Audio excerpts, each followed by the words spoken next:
પણ આ રીતે દાબો નાખવો જ પડે છે.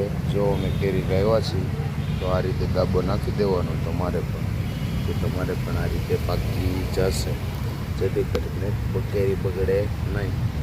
તો ખાસ કરીને ભૂલતા નહીં અને બ્લોગમાં બના રહેજો. અને આવા જ તમારે જે સિઝનેબલના જે કાંઈ પણ નવું લાવતો રહીશ તે પ્રમાણે હું નવું તમને આપતો રહીશ.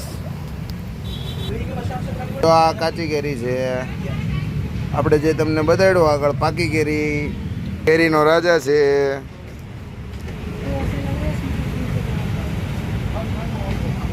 તો જો તમારે કોઈને કેરી લેવી જ હોય તો જ આમાં મારી પાસે આવજો, નકર ન આવતા પછી મને કહેતા નહીં કે માં હું કર્યું તમને સમજાણું.